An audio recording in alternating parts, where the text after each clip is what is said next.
সততা, সংগ্রাম, বিশ্বাস আর মেধার অপূর্ব মিশ্রণে গড়ে ওঠা কুসুমিত ইস্পাত চরিত্রের আপাদমস্তক একজন সমাজ হিতৈষী ব্যক্তিত্ব অধ্যাপক এম.এ. সামাদ। বৃহত্তর ফরিদপুরের সর্বজন গ্রাহ্য এই গুণী মানুষকে তার অনন্য সমাজকর্মের স্বীকৃতি হিসেবে বাংলাদেশ সরকার 1996 সালে জাতীয় সমাজসেবা পদক প্রদান করে সম্মানিত করেছে।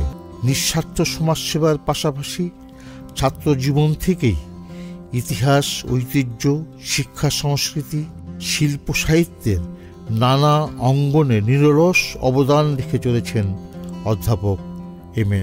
সামাদ।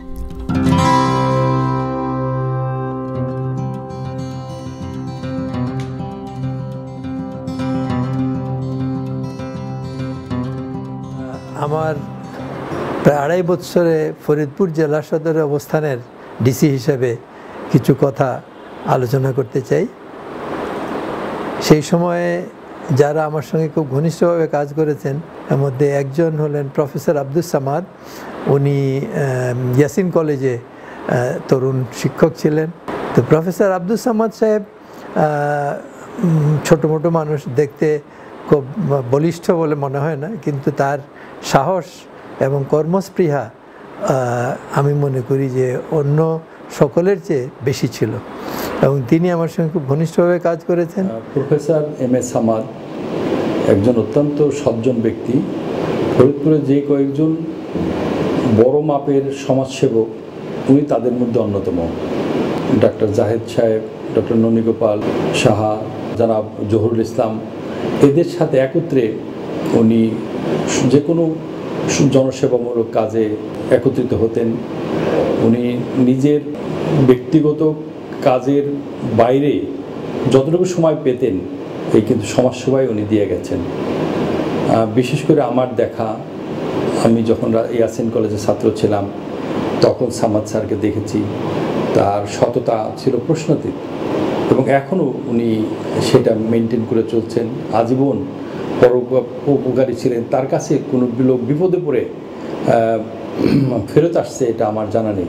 এতিমখানা বা স্কুল প্রতিষ্ঠিত হয়েছে, কলেজ প্রতিষ্ঠিত হয়েছে, আপনার ভোকেশনাল ট্রেনিংয়ের জন্য ব্যবস্থা করা হয়েছে, এবং এটাকে ফাইন্যান্সিয়াল সাপোর্টের জন্য কিছু কমার্শিয়াল যেমন মুরগির খামারকে সাপোর্ট করার চেষ্টা করা হয়েছে, কিন্তু তবুও অপ্রতুল। এখনও কিন্তু এই প্রতিষ্ঠানকে চালিয়ে রাখা কষ্টসাধ্য হয়েছে। তো সেই জন্যে সামাদ সাহেব বিভিন্ন সময় বিভিন্ন ব্যক্তির কাছে যেভাবে উনি ধর্ণা দিয়ে যান, এটা দেখলে আমার মাই লাগে যে উনি একটা প্রতিষ্ঠানের জন্য এত নিবেদিত মানে কীভাবে হয়। তো আমি মনে করি যে সামাদ সাহেবের এই প্রতিষ্ঠানের প্রতি যে অবদান, সে সারা জীবন স্বর্ণাক্ষরে লিখিত থাকবে। জনাব অধ্যাপক এম.এ. সামাদ সাহেবের এই যে অনবদ্য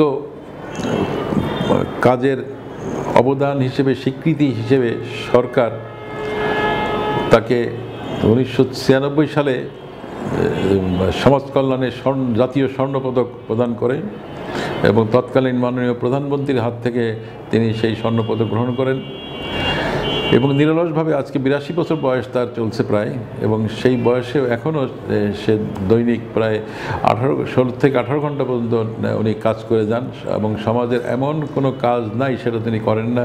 মৃতদেহ গোসল দেওয়ার থেকে দাফন করানোর থেকে শুরু করে মসজিদের জুম্মা নামাজের আগে, খুতবার আগে বয়ান করা, এবং ওনার বিচরণ ফরিদপুরের এমন কোনো সমাজ কল্যাণমূলক প্রতিষ্ঠান নাই যেটা ব্যক্তিগত উদ্যোগে হোক আর রাষ্ট্রীয় উদ্যোগে হোক আর সামাজিক উদ্যোগে হোক, সবটা থেকে প্রতিষ্ঠান লগ্ন থেকে উনি আছেন। আর ফরিদপুরে যে কয়েকজন প্রবীণ ব্যক্তি এই সামাজিক ক্ষেত্রে অবদান রেখে চলেছেন তার ভিতরে এখন জীবিতদের ভিতরে আমার মনে হয় যে উনি সবচেয়ে বয়োজ্যেষ্ঠ ব্যক্তি। তাকে সবাই মুসলিম মিশনের প্রফেসর সামাদ হিসেবে চিনে, কিন্তু ফরিদপুরের যে সকল সংগঠন মানব হিতৈষণায় নিয়োজিত, এটি ফরিদপুর হার্ট ফাউন্ডেশন হোক, বিএনএসবি চক্ষু হাসপাতাল হোক, এমনকি ডায়াবেটিক অ্যাসোসিয়েশন হোক, এর প্রত্যেকটির সঙ্গে অধ্যাপক সামাদ যুক্ত ছিলেন। আমি যখন জেলা প্রশাসক তখন এই সবগুলি প্রতিষ্ঠানই কিন্তু পুরোপুরি জনসেবায় নিয়োজিত। যখন আমার সঙ্গে পরিচয় হয় তখন জানতে পারি যে তিনি 70-এর দশক থেকে তখন পর্যন্ত এবং এখন পর্যন্ত 2023 পর্যন্ত এই মানুষের কাজেই ব্যাপৃত আছেন। যে জিনিসটা আমাকে মুগ্ধ করত, তিনি ফরিদপুর শহরে বিশেষ করে আত্মীয় অনাত্মীয় নির্বিশেষে মৃতদেহের গোসল করাতেন, দাফন পূর্ববর্তী গোসল। এটা একটি মহৎ কাজ। তিনি যেখানে শুনতেন নিজে চলে যেতেন, শরীর খারাপ থাকলে তাও চলে যেতেন, স্ত্রী অসুস্থ তাও ওর সঙ্গে যুক্ত হয়েছেন। অধ্যাপক সামাদ সমাজসেবার জন্য জাতীয়ভাবে পুরস্কৃত, কিন্তু পুরস্কার তো একটা সামান্য স্বীকৃতি মাত্র। ফরিদপুরের আপামর জনসাধারণ, ফরিদপুরের প্রত্যেকটা মানুষ, তিনি বাইরে থেকে সরকারি চাকরি করতে যান অথবা ফরিদপুরের বাসিন্দা হন, প্রত্যেকে তার সম্পর্কে অবহিত এবং প্রত্যেকে অধ্যাপক সামাদকে শর্তহীনভাবে সম্মান করে। আমি বিশ্বাস করি এ ধরনের একজন মানুষ সমাজের জন্য সম্পদ এবং এ ধরনের মানুষ সমাজে অত্যন্ত বিরল। সেই বিরল প্রজাতির একজন অধ্যাপক আব্দুস সামাদকে আমার বিনম্র শ্রদ্ধা। এখন কিন্তু অনেক বয়স এবং জাস্ট কিছুদিন আগে আমি শুনতে পেয়েছি ওনার স্ত্রী মারা গেছেন, বাট তিনি তেমনই আছেন। এই বয়সেও তিনি কিন্তু ছুটে চলেন কেউ কোনো বিপদে পড়লে সাহায্যের জন্য। তা আমার কাছে মনে হয় কি যে এই সমস্ত মানুষগুলিকে সমাজ থেকে আসলে আমরা হারিয়ে ফেলছি, যারা নিজেদের স্বার্থহীনভাবে পরের জন্য, পরের কারণে স্বার্থ বলি দেয় না, আমরা একটা কথা জানি। তো সামাদ সাহেব ইজ ওয়ান অফ দেম, যে তার নিজেকে ভুলে গিয়ে পরের কারণে স্বার্থ দিয়ে কাজ করে চলেছেন। তিনি প্রতিষ্ঠাতা, অনেকগুলি প্রতিষ্ঠানের নাম বলেছে আমি, অনেকগুলির প্রতিষ্ঠাতা সদস্য হিসেবে উনি জড়িত ছিলেন, অদ্যাবধি উনি কাজ করছেন। তো আমি আসলে আমার পার্সোনাল পক্ষ থেকে এবং দেশের একজন যেহেতু সরকারের কর্মকর্তা হিসেবে আমি বলি যে এদের সংস্পর্শে আসাটাও আমার কাছে আমার জীবনের একটা বড় অভিজ্ঞতা এবং তাদের কাছ থেকে কিন্তু শিখেছে যে আসলে নিঃস্বার্থ হয়ে কাজ করলে আত্মতৃপ্তি যেটা আছে বা জনগণের যে স্বীকৃতিটা সেটা মিলে। প্রফেসর এম এ সামাদ একজন সমাজ সংস্কারক। তিনি শিক্ষার পাশাপাশি ফরিদপুরের মানবিক গুণাবলী বিকাশের জায়গা থেকে তরুণ সমাজসহ ছাত্রছাত্রী সবাইকে নীতি নৈতিকতার প্রশ্নে তাদেরকে আদর্শ মানুষ হওয়ার চেষ্টা চালিয়ে যাচ্ছেন দীর্ঘদিন যাবৎ। তিনি মাননীয় প্রধানমন্ত্রী শেখ হাসিনার হাত থেকে জাতীয় সমাজসেবা স্বর্ণপদক লাভ করেন 1996 সালে। ফরিদপুরে গণমানুষের কাছে তিনি অত্যন্ত সুহৃদ একজন মানুষ হিসাবে সব মহলে তার গ্রহণযোগ্যতা আছে। তিনি এই বয়সেও যেভাবে আর্থসামাজিক উন্নয়ন এবং মানবিক মূল্যবোধের জায়গা থেকে তরুণ সমাজকে অনুপ্রাণিত করার যে চেষ্টা করেছেন, আমি ফরিদপুর জেলা প্রশাসনের পক্ষ থেকে আন্তরিকভাবে তাকে ধন্যবাদ জানাই। একই সাথে তার সুস্থতা এবং মঙ্গল কামনা করি। সামাদ সাহেবের সাথে আপনি কাজ করছেন, প্রথম দিকে আমি কাজ করছি কিছু, কাজ করছেন। তো সামাদ সাহেব সম্বন্ধে আপনি একটু বলেন, আপনার কি সামাদ সাহেব কেমন লোক, সামাদ সাহেব কি ধরনের লোক? অত্যন্ত ভালো না, সবসময় তার উৎসাহ ছিল আর কথাটা বলেও ফেলতো কোনটা কি করলে কোনটা কি হবে। এই জিনিসটা তার আছে, একটা গুনে গুনে ঠিক বলবে। গুণে মানুষ। আমি 1967 সালে রাজেন্দ্র কলেজে ঢুকলাম, তখন সামাদ ভাই বেরিয়ে গেছেন, কিন্তু তখনই তিনি বিভিন্ন সাংস্কৃতিক কর্মকাণ্ডে আসতেন, সেখান থেকে আমার সঙ্গে তার পরিচয় হয়েছিল। সামাদ ভাই খুব কর্মপাগল মানুষ, কাজ পাগল মানুষ, কাজের পিছে ছুটতেন, যে কারণে ছাত্র জীবনে তাকে বলা হতো রকেট সামাদ।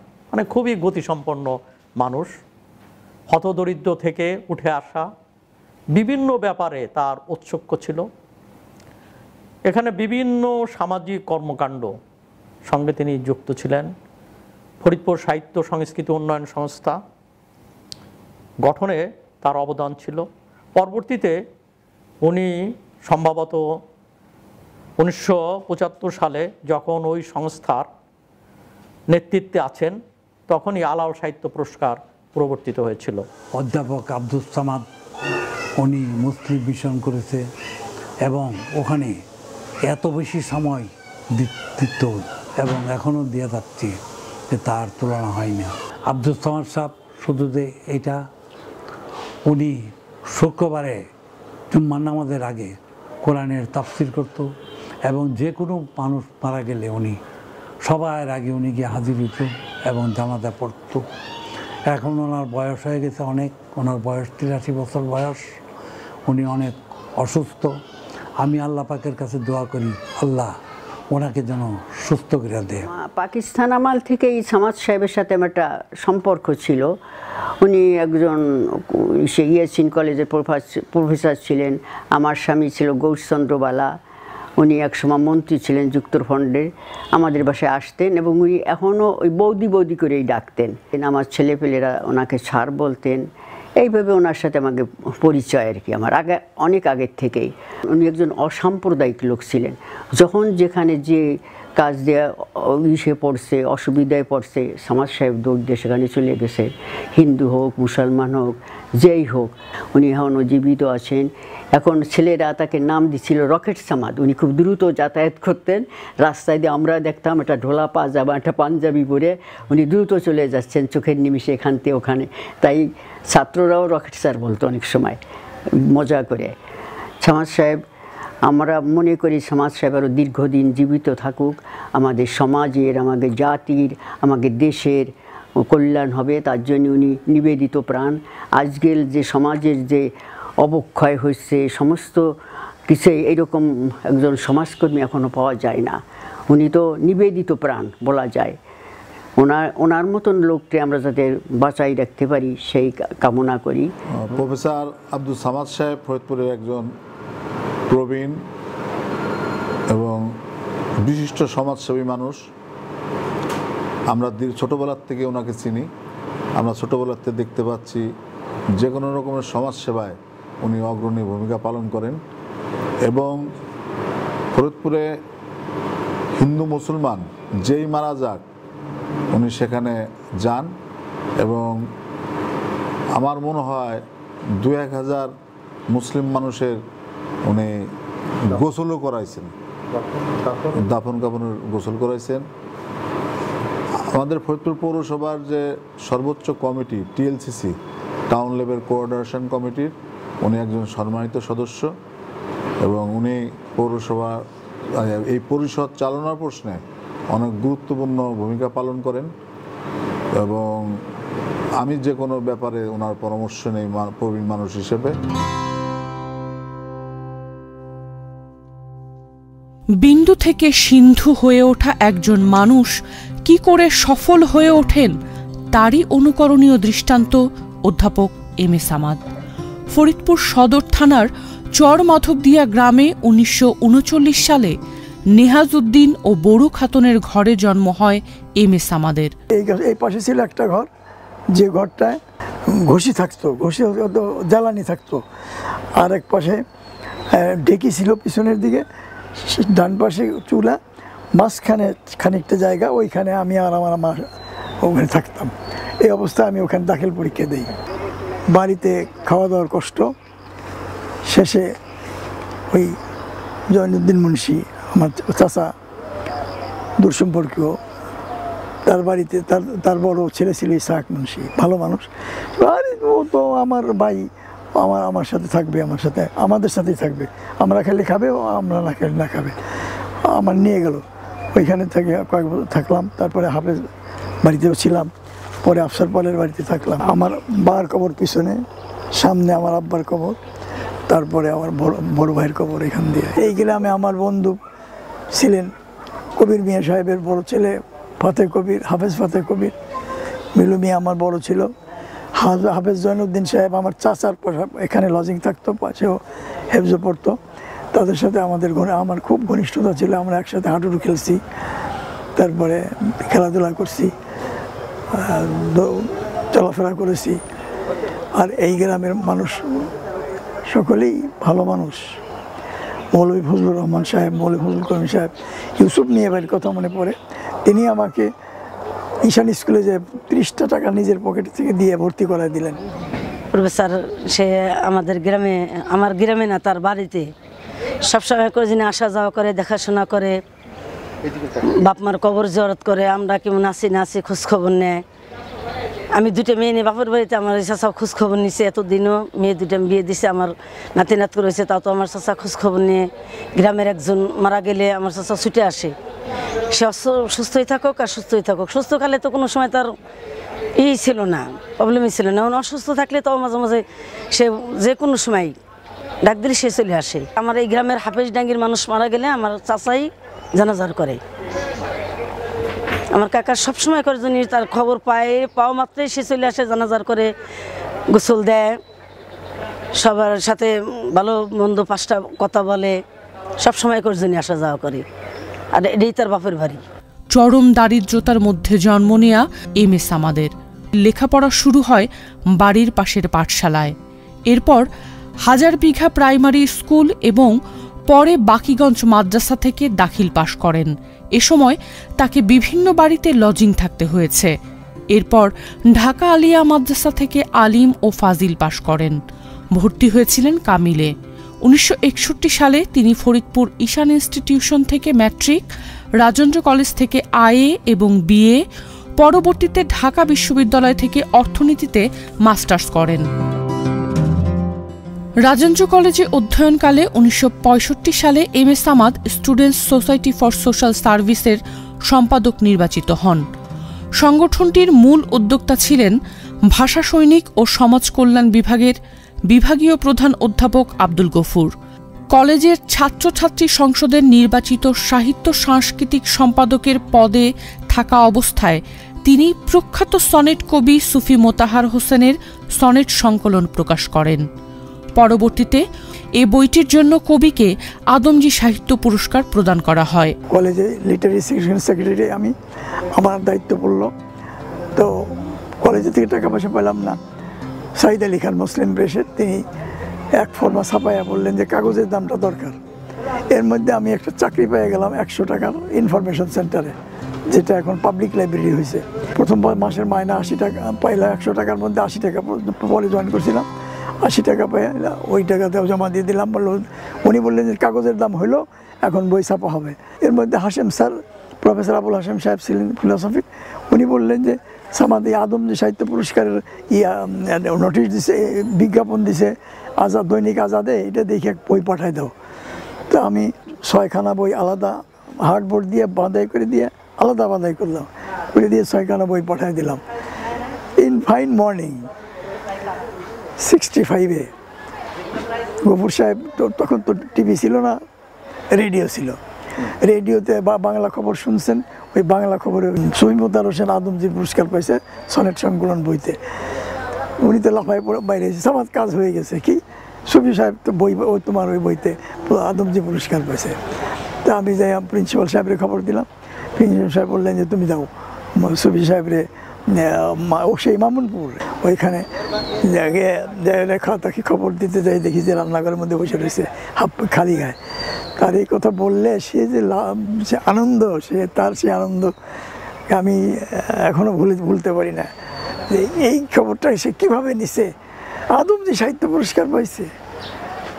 আর এই কাজের সাথে আমি জড়িত থাকতে পারা আমার নিজের তো একটা নিশ্চয়ই আমার সেখানে ভালো লাগছে। ওই রাজেন্দ্র কলেজে থাকা অবস্থায় সুফি মোতাহার হোসেনের যে প্রথম বইটা সামাদ ভাইয়ের উদ্যোগে প্রকাশিত হয়, এই বইটাই পরে আদমজী পুরস্কার পেয়েছিল। তার কৃতিত্ব একমাত্র সামাদ ভাইকে দিতে হয়, যদিও আমরা অনেকে তার সাথে সহযোগিতা ছিলাম। তার সম্পূর্ণ দায়িত্ব সামাদ ভাই নিয়েই এই বইটা প্রকাশ করেছিলেন। এই সামাদ সাহেবই তার একক এবং তার কয়েকজন বন্ধুবান্ধব এবং অধ্যাপক সৈয়দ হায়দার হোসেন সাহেবের প্রচেষ্টায় ওই বইটি ছাপা হয়। এই বইয়ের ছাপার পেছনে অর্থ যেটা দেওয়ার কথা ছিল রাজেন্দ্র কলেজ ছাত্রছাত্রী সংসদ থেকে, সেই অর্থটা দিতে পারেনি অনিবার্য কারণবশত।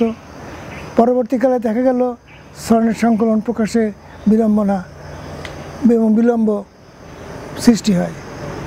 ফলে সামাদ সাহেব তার বেতনের টাকা দিয়ে কাগজ কিনে দেন সাইদ আলী সাহেবকে।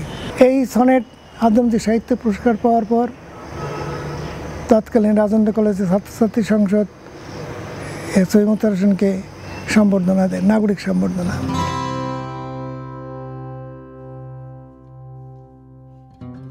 এম এ সামাদ 1967 সালের 15 জানুয়ারি ফরিদপুর শহরের নীলটুলিস্থ আলহাজ আবুল কাশেম খানের জ্যেষ্ঠ কন্যা আনোয়ারা বেগম আনুর সাথে বিবাহ বন্ধনে আবদ্ধ হন। সারাক্ষণ সমাজকর্মে ব্যস্ত স্বামীর সংসার সামলানোর কাজটি নিরলসভাবে করে গেছেন বিদুষী এই নারী। স্বামীর সমাজসেবার কাজে কখনো বিরক্ত হননি, বরং উৎসাহ দিয়েছেন, ভরসা দিয়েছেন বারবার।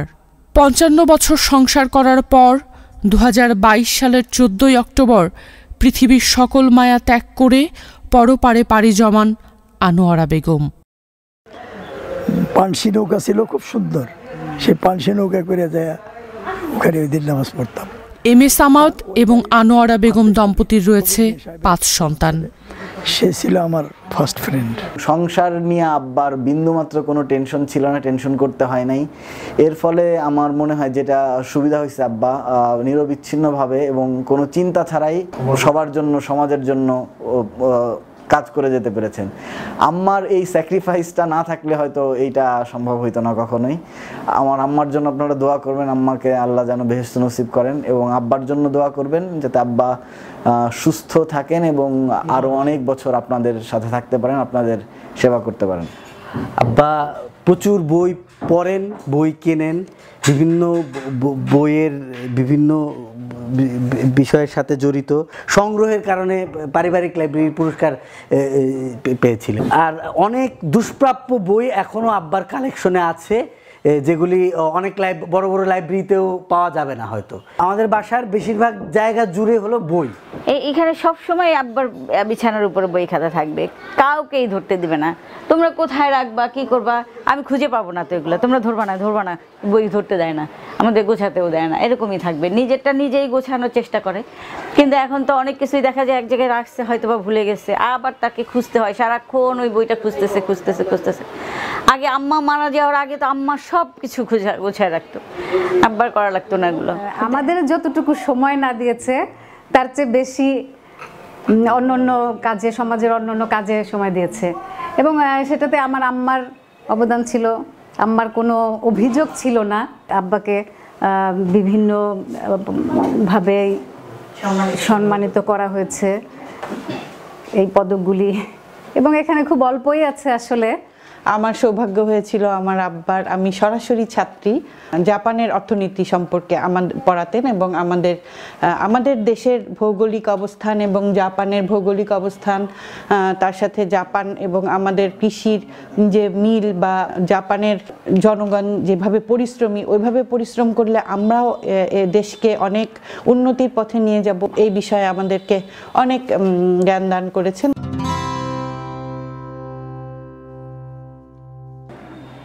মাস্টার্সে অধ্যয়নকালেই এম এ সামাদের কর্মজীবন শুরু হয়। 1968 আগস্টে ইয়াসিন কলেজে অর্থনীতির প্রভাষক হিসেবে যোগদানের মাধ্যমে। 1968 সালের 1 আগস্ট আমরা ইয়াসিন কলেজে আমি যোগদান করলাম ইতিহাস বিভাগে। আমাদের অধ্যক্ষ ছিলেন AHM মহিউদ্দিন। তো তখন এম এ সামাদ সাহেব, ওনার মাস্টার্স কমপ্লিট ছিল না, তবুও তার সঙ্গে সম্পর্ক এবং তার যে মেধা, এই মেধার উপর ভিত্তি করে মহিউদ্দিন সাহেব তাকে অর্থনীতি বিভাগে তাকে নিয়ে নেয়। তো ওই কলেজে ঢোকার পরে আসলে সামাদ সাহেবের সাথে আমার ঘনিষ্ঠতা হয়। আমি তার মধ্যে লক্ষ্য করেছি তার সাংগঠনিক ক্ষমতাটা অদ্ভুত, যেটা আমার মধ্যে, আমি নিজে কনফেস করছি, আমার মধ্যে কখনো ছিল না। সামাদ সাহেব সাহিত্য বলি, সংস্কৃতি বলি বা কোনো অর্গানাইজেশন বলি, এই সবগুলোতেই উনার একটা অত্যন্ত আগ্রহ ছিল এবং সেখানে উনি দক্ষতা দেখিয়েছেন। শিক্ষক হিসাবে তো নিশ্চয়ই ভালো ছিলেন উনি, কারণ কখনো শিক্ষকতার কারণে বা শিক্ষার কারণে কোনো ছাত্র বা ছাত্রী, ইয়াসিন কলেজে এরকম ঘটনা একটা ঘটেছে, যাদেরকে প্রথম নেওয়া হয়েছিল তাদের সময় ছাত্রছাত্রীরা অসন্তুষ্ট ছিল তাদের পড়ানোর ব্যাপারে, কিন্তু সামাদ সাহেবের ব্যাপারে এরকম কখনো শুনিনি, কারণ উনি আসলে শিক্ষক হিসেবে ভালো ছিলেন, বিষয়ের উপরে তার দক্ষতা ছিল। পরবর্তীতে তিনি সরকারি রাজেন্দ্র কলেজে বদলি হয়ে আসেন। এরপর গোপালগঞ্জ সরকারি বঙ্গবন্ধু কলেজে অধ্যাপনা করে তিনি পুনরায় রাজেন্দ্র কলেজে ফিরে আসেন। এই কলেজ থেকেই 2000 সালে অবসরে যান। এম এ সামাদ 1979 সালে খণ্ডকালীন উপপরিচালক হিসেবে যোগদান করেন ইসলামী সাংস্কৃতিক কেন্দ্র ফরিদপুরে, যা বর্তমান ইসলামিক ফাউন্ডেশন। এ সময় তিনি ইমাম গাজ্জালি রাদিয়াল্লাহু এর আকিদা ও আমল বইয়ের অনুবাদ সহ 10টি বই সম্পাদনা করে প্রকাশ করেন। 4 দশকের বেশি সময় ধরে তিনি ফরিদপুর শাহ ফরিদ দরগা জামে মসজিদে জুম্মার নামাজের আগে কুরআন শরীফের তাফসির করে আসছেন।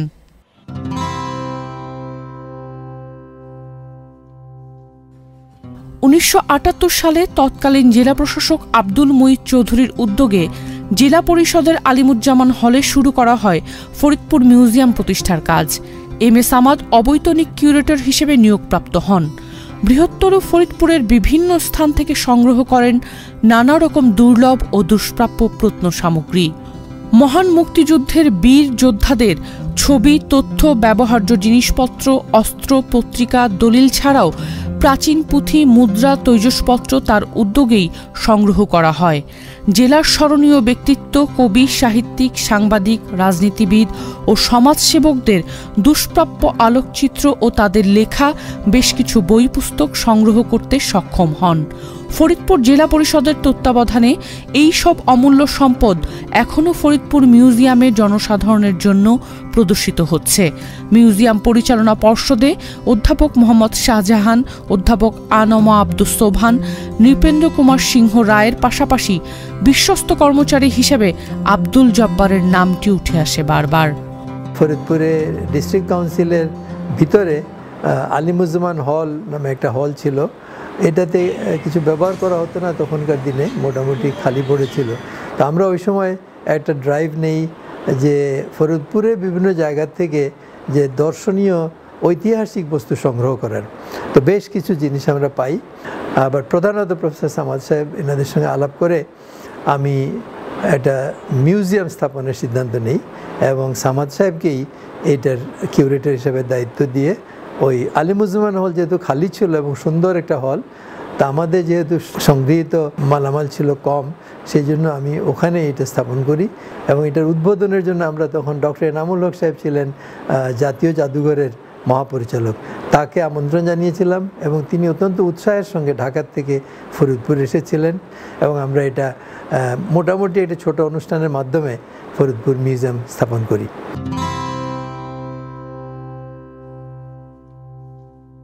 জনাব এম এ সামাদ 1975 সালে ফরিদপুর সাহিত্য ও সংস্কৃতি উন্নয়ন সংস্থার সাধারণ সম্পাদক নির্বাচিত হন। সভাপতি ছিলেন ইঞ্জিনিয়ার আব্দুর রাজ্জাক। জাতীয় পর্যায়ে সুপরিচিত এবং দেশের অন্যতম সাহিত্য পুরস্কার হিসেবে আলাউল সাহিত্য পুরস্কার আজ সুপ্রতিষ্ঠিত। এই পুরস্কার শুরুর অন্যতম উদ্যোক্তাও ছিলেন এম এ সামাদ। দেশের শীর্ষস্থানীয় কবি সাহিত্যিকদের দিয়ে নির্বাচন করে প্রথমবার আলাউল সাহিত্য পুরস্কার প্রদান করা হয় ডক্টর আবু হেনা মোস্তফা কামালকে তার আপন যৌবন বৈরী কাব্যগ্রন্থের জন্য।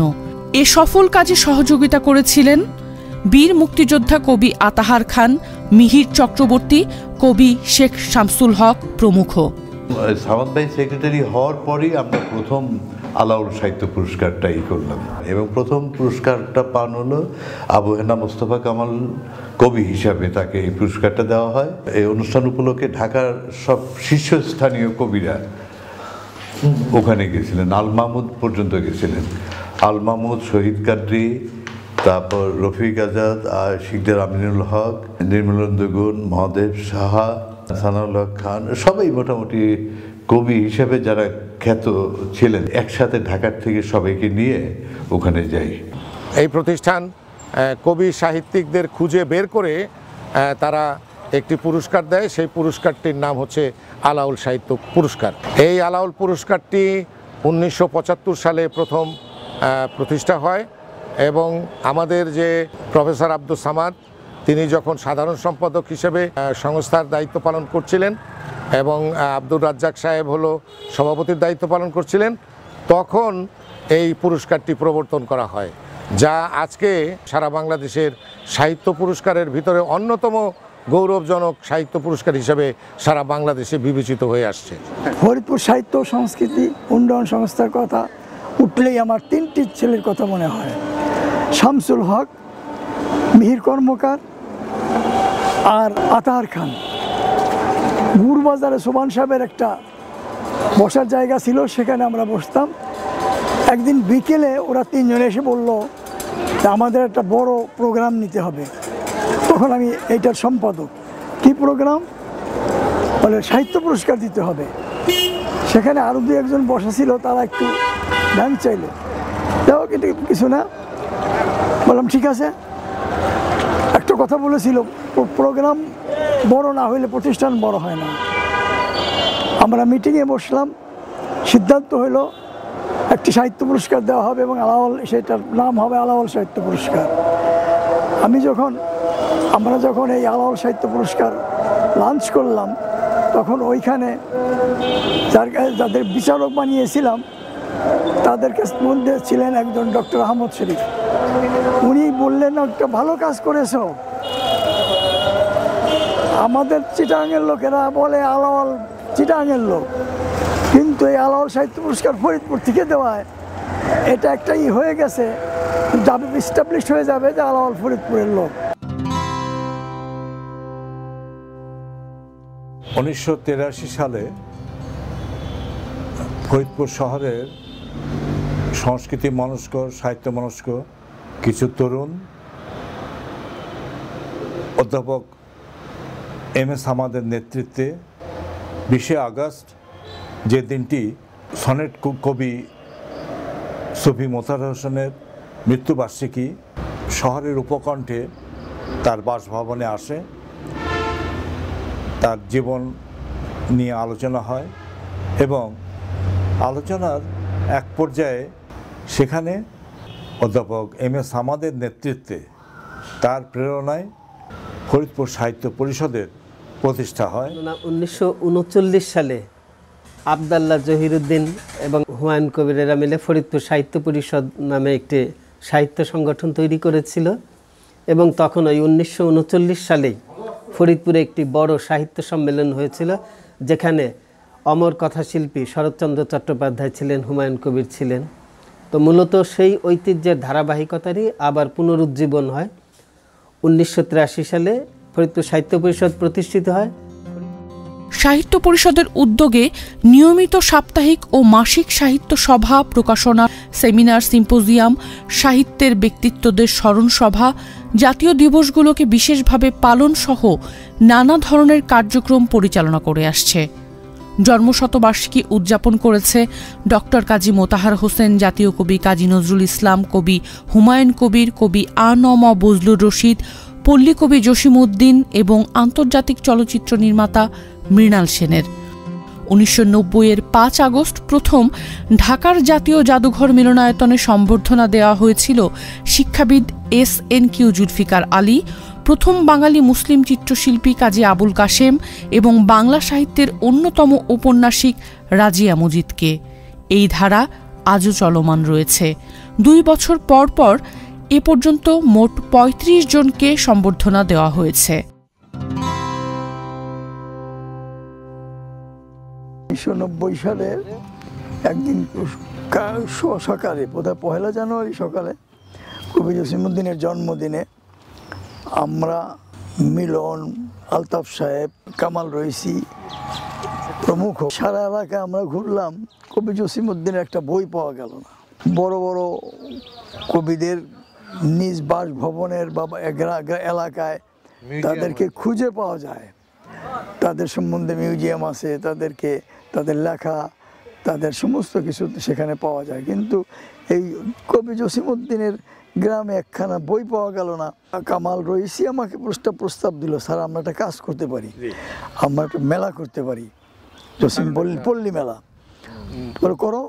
তো ওই নিজেই চেষ্টা করে সব লোকজন খবর টবর দিয়ে, কামার টামার টাইমে খবর টবর দিয়ে করে ফেলাই দিল।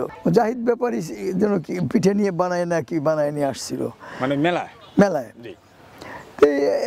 খুব সাকসেসফুল হলো। একদিনের মেলা সাকসেসফুল হলো। পরের বছর আমরা এই দিলাম যে 4 দিনের মেলা করব, কিন্তু মেলা 7 দিনের মেলা হয়েই গেল।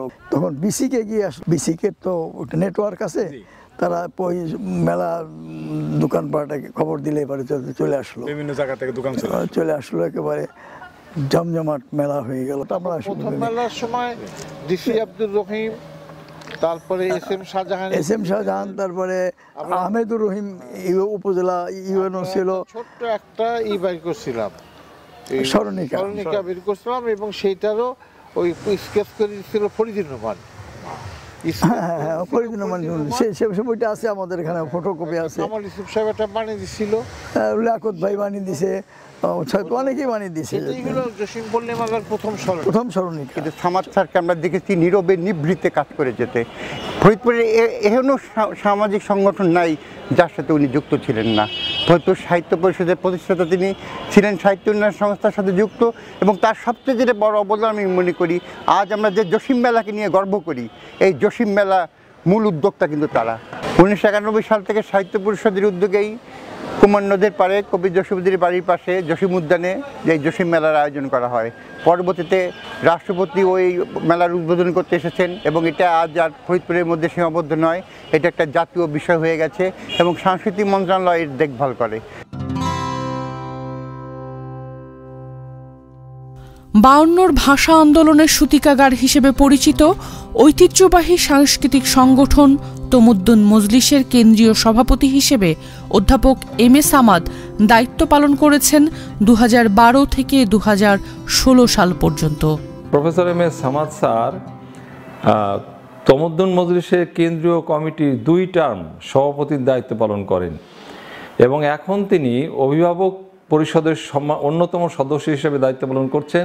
তিনি তমুদ্দুন মজলিসের সার্বিক কর্মকাণ্ডে এবং সাংস্কৃতিক অঙ্গনে বিভিন্ন কর্মকাণ্ডে আমাদেরকে প্রধান পৃষ্ঠপোষকের সহযোগিতা দিয়ে আসছেন।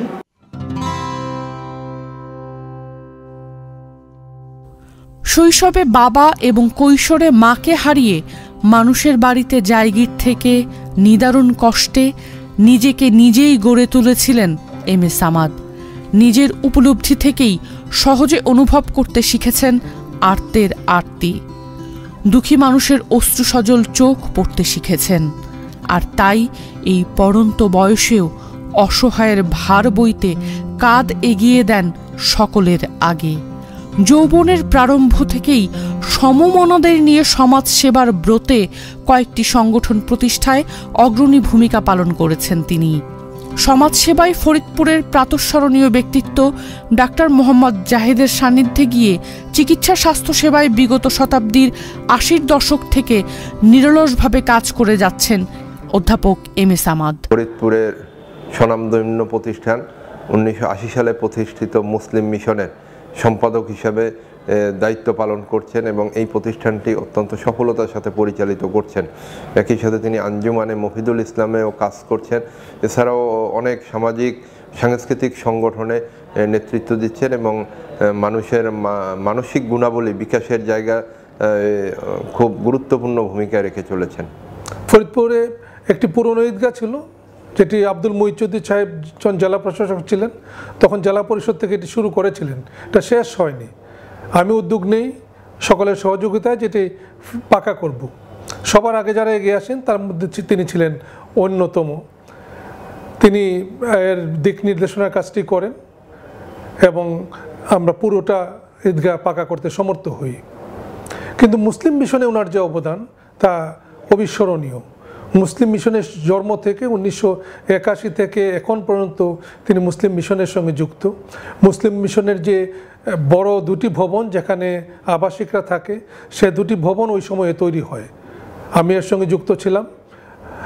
অধ্যাপক সামাদের নেতৃত্বে আসলে এটি কার্যগুলি সম্পাদন করা হয়। আমরা এই যারা বাসিন্দা যারা আছে এখানকার আবাসিক, তাদের মাধ্যমে এর প্রচুর কাজ করি। এর ফার্নিচারের কাজ, এর গ্রিলের কাজ এদের মাধ্যমে করি। আমরা সরকারের 1,80,00,000 টাকা বাঁচাই 10 কোটি টাকার মধ্যে, এবং 70 লক্ষ টাকা আমরা গেইন করি, যার একটা অংশ এসব আবাসিকরা পায় যেহেতু তারা কাজ করেছিল। মুসলিম মিশনের স্কুল, কলেজ, মসজিদ এই স্থাপনাগুলি তখন নির্মাণ করা হয়। এর সবগুলির সঙ্গে দিবারাত্রি অধ্যাপক সামাদের পরিশ্রম জড়িত। আসলে আমি ফরিদপুরে জেলা প্রশাসক হিসেবে কাজ করেছি, এটা ছিল 16 থেকে 19 পর্যন্ত, প্রায় 3 বছর। তো এই 3 বছরে আসলে আমি ওখানকার বেশ কিছু প্রতিষ্ঠানের সাথে কাজ করেছি। কোনো কোনো ক্ষেত্রে আমি পৃষ্ঠপোষক হিসেবে কাজ করেছি এই সকল প্রতিষ্ঠানে, কোনো কোনো জায়গায় দেখা গেছে আমি হয়তো সভাপতি হিসেবে কাজ করেছি ওইসব প্রতিষ্ঠানে জেলা প্রশাসক হিসেবে। তো তখন আসলে কিছু কিছু মানুষ যাদের আসলে আমি তখন পরিচিত হয়েছে এবং আমার কাছে মনে হয় যে আমার মৃত্যু পর্যন্ত আমি তাদের মনে রাখবো, এই জন্য যে তারা নিবেদিত প্রাণ ছিলেন। নিবেদিত প্রাণ ছিলেন সাধারণ মানুষের সেবায়, সাধারণ মানুষের হিতকর কাজে। তো এরকম একজন মানুষ আসলে আমরা আজকে যাকে সামাদ সাহেবের বিষয়ে কথা বলছি, উনি এরকম একজন ছিলেন। তো ফরিদপুরের যেমন জহুরুল হক চক্ষু হাসপাতাল, তারপর হচ্ছে আপনার ফরিদপুর ফাউন্ডেশন, সাহিত্য সাংস্কৃতিক ফাউন্ডেশন, প্রবীণ হিতৈষী সংঘ, সবচেয়ে বড় ওনার যে অবদান সেটা হচ্ছে মুসলিম মিশন। ফরিদপুরের যে কোনো সামাজিক সংগঠনের সঙ্গে সামাদ স্যার আছেন। সামাদ স্যার ফরিদপুর মুসলিম মিশন, ডক্টর জাহেদ শিশু হসপিটাল, ফরিদপুর ডায়াবেটিস হসপিটাল, সবার সঙ্গেই আছেন। উনি মানুষের বিপদ আপদে সবসময় থাকেন। উনি আমাদের অহংকার। ওনার মতো মানুষ আমাদের ফরিদপুরে যেভাবে কাজ করেছেন, পরবর্তী প্রজন্মের এগুলি জানা দরকার। পরবর্তী প্রজন্ম এটা জানতে পারলে তারাও হয়তো এমনই ভালো কাজে উৎসাহিত হবেন। ফরিদপুর প্রবীণ হিতৈষী সংঘের বলতে গেলে উনি এটার স্রষ্টা। ওনার সাথে আরও কয়েকজন বিদগ্ধ ব্যক্তি ছিলেন, অনেকেই ইন্তেকাল করছেন। তো উনি আমাকে যখন অনুরোধ করলেন যে আপনি এই সংস্থাটার দায়িত্ব গ্রহণ করতে পারেন কিনা, তো আমি চিন্তা ভাবনা করে আমি সম্মতি দিলাম। তারপরের থেকে আমি সভাপতি হিসাবে আছি, কিন্তু এর চালিকা শক্তি অধ্যাপক আব্দুল সামাদ। উনি ঢাকার সাথে যোগাযোগ রক্ষা করেন, এখানে উনি আমার পরামর্শ গ্রহণ করেন। আমি এই সমিতিটায় সভাপতি হওয়ার পরে আমি প্রস্তাব দিলাম যে আমরা ফরিদপুরবাসীর জন্য কিছু ভালো কাজ চিকিৎসা সেবায় আমরা কিছু করতে পারি কিনা, অর্থাৎ প্রতি শনিবারে বা শুক্রবারে আমরা একটা ফ্রি মেডিকেল ক্যাম্প করব। তো উনি সাথে সাথে রাজি হলেন। তো প্রতি শনিবারে আমরা প্রায় 30-35টা রুগী দেখি এবং আমরা অত্যন্ত আনন্দ এবং গর্বের বিষয় যে আমরা এদেরকে ফ্রি ওষুধ সরবরাহ করি।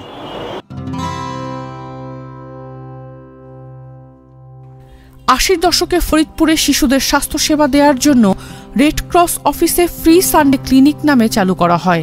ডাক্তার মোহাম্মদ জাহেদ সাহেবের বাসার এক সভায় পূর্ণাঙ্গ শিশু চিকিৎসা কেন্দ্র করার সিদ্ধান্ত নেওয়া হয়। সে সভায় সভাপতিত্ব করেছিলেন ফরিদপুর পৌরসভার চেয়ারম্যান রকিবউদ্দিন আহমেদ। গঠনতন্ত্র প্রণয়ন কমিটির আহ্বায়ক করা হয় অধ্যাপক এম এ সামাদকে। সদস্য ছিলেন ডাক্তার মোহাম্মদ জাহেদ এবং অধ্যাপক রবীন্দ্রনাথ সাহা। নির্মাণ কমিটির প্রধান আবুল বাশার মিয়া এবং ভবনের নকশাকার ও তদারককারীর সকল দায়িত্ব দেওয়া হয় প্রকৌশলী মোহাম্মদ শহীদুল হাসানকে। 1981 সালের 19 সেপ্টেম্বর শিশু চিকিৎসা কেন্দ্রের আনুষ্ঠানিক ভিত্তিপ্রস্তর স্থাপন করেন তৎকালীন জেলা প্রশাসক শাহ মোহাম্মদ আবু বকর। প্রথম কার্যনির্বাহী কমিটির যুগ্ম সম্পাদক প্রশাসন ছিলেন অধ্যাপক এম এ সামাদ। 1981 সালে প্রতিষ্ঠাকাল থেকে এই শিশু চিকিৎসা কেন্দ্রের সাথে যুক্ত ছিলেন ফরিদপুরের বেশ কিছু গুণীজন। সভাপতি ও সম্পাদকের দায়িত্ব পালন করেছেন ও করছেন যাদের মধ্যে ডাক্তার মোহাম্মদ জাহিদ, ডাক্তার আব্দুল সালাম চৌধুরী, আবুল বাশার মিয়া, আলহাজ জহুরুল হক, রকিবউদ্দিন আহমেদ, ফাতেমা জাহিদ, সাব্বির ইউসুফ, এ কে আজাদ, প্রকৌশলী মোহাম্মদ শহীদুল হাসান, মোহাম্মদ শাহজাহান মোল্লা, আসম জাহাঙ্গীর চৌধুরী ও সালাউদ্দিন ফরিদ। 1982 সালের 16 সেপ্টেম্বর শিশু চিকিৎসা কেন্দ্রের উদ্বোধন করেন তৎকালীন প্রধান সামরিক আইন প্রশাসক লেফটেন্যান্ট জেনারেল হোসাইন মোহাম্মদ এরশাদ। এই সময় উদ্বোধন শিরোনামে একটি স্মারক গ্রন্থ প্রকাশ করা হয়। তার সম্পাদক ছিলেন অধ্যাপক এম এ সামাদ এবং সহ সম্পাদক ছিলেন সাংবাদিক মফিজ ইমাম মিলন। 2007 সালে শিশু চিকিৎসা কেন্দ্রের নাম প্রতিষ্ঠাতার স্মৃতির প্রতি সম্মান করে রাখা হয় ডাক্তার জাহেদ মেমোরিয়াল শিশু হাসপাতাল। এই হসপিটালটি স্বপ্নদ্রষ্টা ছিলেন ডাক্তার মোহাম্মদ জাহেদ।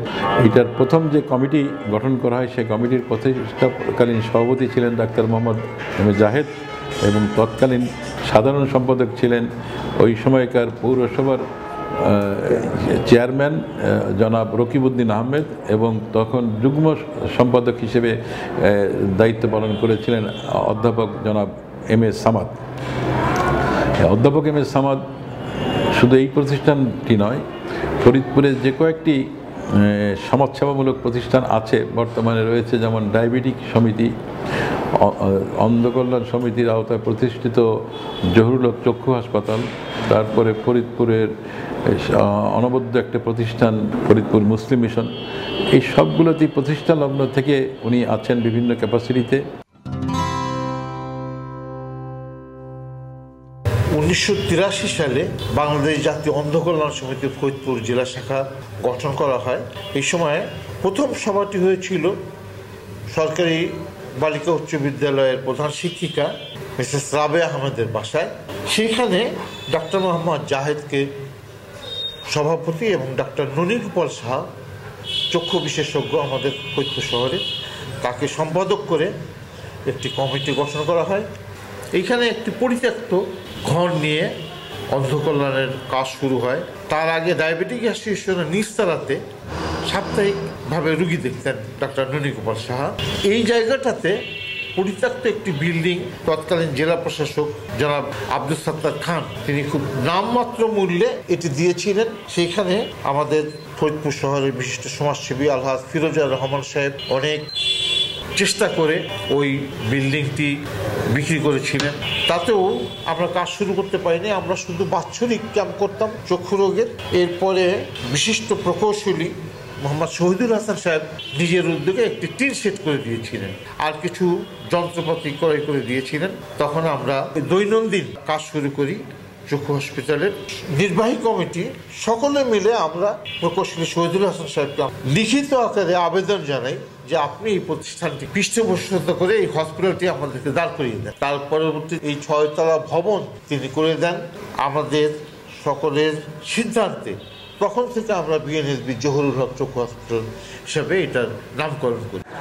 তার পুরো জীবনটাই কেটেছে এই প্রতিষ্ঠানগুলোকে তৈরি করতে, এবং সময়ের পরিক্রমায় ফরিদপুরে এই যে বিএনএসবি জহুরুল হক চক্ষু হাসপাতাল, মুসলিম মিশন, ডায়াবেটিক হাসপাতাল, এই প্রত্যেকটি প্রতিষ্ঠানে তার যে অবদান এটা আসলে বলে শেষ করার মতো না। তো আমরা তার এই সৃষ্টিগুলোকে আমাদের জায়গা থেকে চেষ্টা করছি মানুষের কাছাকাছি আরও পৌঁছে দিতে, ভালোভাবে সেবা পৌঁছে দিতে। 1992 সালের 12 মে ফরিদপুর হার্ট ফাউন্ডেশনের কার্যক্রম শুরু হয়।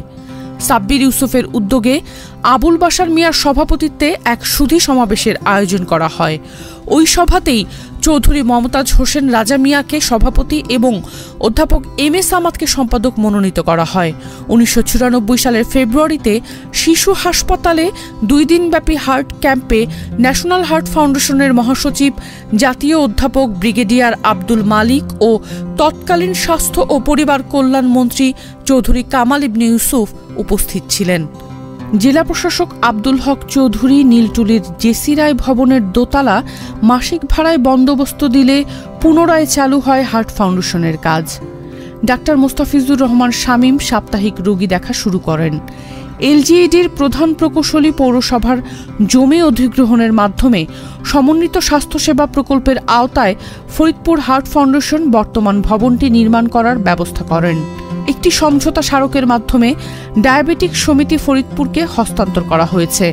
বিশ্ব হার্ট দিবস, উচ্চ রক্তচাপ দিবস, সেবা দিবস সহ ফরিদপুর হার্ট ফাউন্ডেশনের সকল কর্মসূচি বাস্তবায়নে অধ্যাপক এম.এ. সামাদ অতন্দ্র প্রহরীর মতো কাজ করে যাচ্ছেন। ফরিদপুরে মানব সেবায় যতগুলো প্রতিষ্ঠান মাথা উঁচু করে দাঁড়িয়ে আছে, তার পিছনে তার ব্যাপক অবদান। কখনো ক্লান্তি নেই মানুষটির কথা, তিনি ছুটছেন তো ছুটছেনই মানব কল্যাণে। আমি সব দিকে আলোকপাত নাই করলাম, আমি তার সাথে আষ্টে পৃষ্ঠে যেই সংগঠনের সাথে জড়িত ছিলাম সেটি ফরিদপুরবাসীর একটি অত্যন্ত মনের প্রত্যাশিত প্রতিষ্ঠান ফরিদপুর হার্ট ফাউন্ডেশন। প্রতিষ্ঠাকালীন সময়ে চৌধুরী সাব্বির ইউসুফ ছিলেন প্রেসিডেন্ট, আমি ছিলাম ভাইস প্রেসিডেন্ট এবং তিনি ছিলেন সেক্রেটারি। সেই সুবাদে এই প্রতিষ্ঠানের সাথে আমরা আষ্টেপৃষ্টে জড়িত ছিলাম এবং একটি ইসিজি মেশিন কেনার থেকে শুরু এবং প্রথম মেডিকেল অফিসার এবং স্পেশালিস্ট হিসাবে এই প্রতিষ্ঠানের পথ চলা এবং অদ্যাবধি আমি এটার সাথে জড়িত এবং আমার ভাইটিও আমার এর সাথে জড়িত। ডায়াবেটিক অ্যাসোসিয়েশন ফরিদপুর শাখা গঠনে প্রথম সভা অনুষ্ঠিত হয় 1983 সালের 25 নভেম্বর শিশু চিকিৎসা কেন্দ্রে। ডাক্তার আব্দুস সালাম চৌধুরীকে সভাপতি, ডাক্তার মোহাম্মদ জাহেদ সম্পাদক, ডাক্তার আব্দুর রাজ্জাককে কোষাধ্যক্ষ করে মোট 19 সদস্য বিশিষ্ট কমিটি গঠন করা হয়। অধ্যাপক এম এ সামাদ নির্বাহী সদস্য থাকলেও অ্যাডভোকেট কাজী খলিলুর রহমানের সাথে গঠনতন্ত্র তৈরির দায়িত্ব দেওয়া হয় তাকে। দীর্ঘদিন সহসভাপতির দায়িত্ব পালনের পাশাপাশি প্রতিষ্ঠানের স্বার্থে সকল কাজে সহযোগিতার হাত বাড়িয়েছেন অকপটে। 1983 সনে 25 নভেম্বর প্রতিষ্ঠিত হয় ফরিদপুর ডায়াবেটিক সমিতি। এখানে একটা অ্যাডহক কমিটি হয়।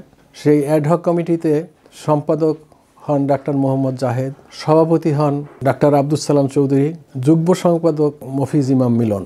1985 সনে প্রথম কার্যনির্বাহী কমিটি হয়, সেখানে ডাক্তার আব্দুস সালাম চৌধুরী সভাপতি, ডাক্তার মোহাম্মদ জাহেদ সম্পাদক, জয়েন্ট সেক্রেটারি আমি এবং মফিজ ইমাম মিলন। এইভাবে প্রতিষ্ঠানটি চলতে থাকে। 1990 সনে ডাক্তার মোহাম্মদ জাহেদ ইন্তেকাল করেন এবং 2রা সেপ্টেম্বর থেকে আমি এই সম্পাদকের দায়িত্ব পালন করি। অধ্যাপক এম এ সামাদ সাহেব এই সবগুলো প্রতিষ্ঠাকালীন সময় থেকে এটার অগ্রগতি এবং পরিচালনার সাথে উনি সম্পৃক্ত ছিলেন।